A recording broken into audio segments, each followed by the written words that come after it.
platform. I mean, What do you mean? you have a real situation of sounds Ah, and images, you mean? and then you use this platform to create in real time. No, we've never.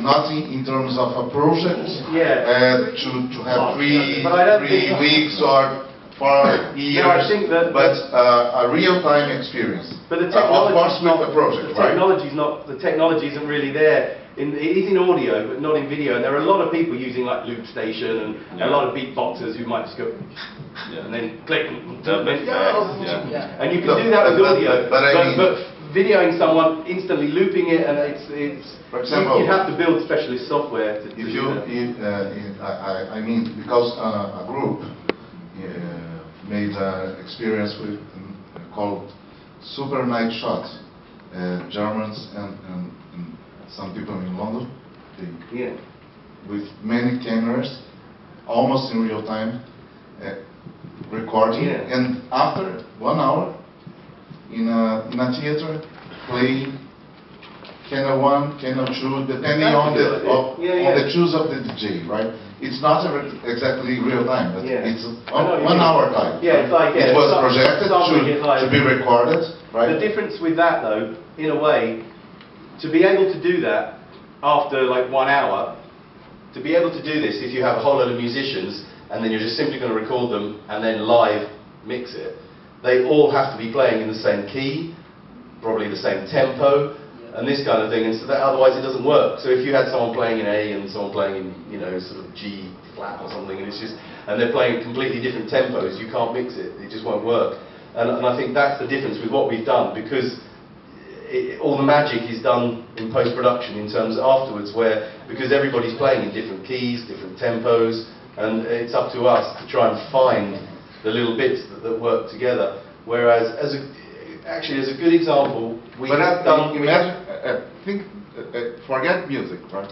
Think about image, real-time image in a stadium, right? Oh yeah, that's just DJ. You have the videos, but you will capture the sound to make the real-time mix according with your intuition.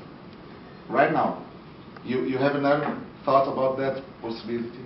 But yeah, I mean, my background is I used to be a VJ, so I was always doing live visual mixing.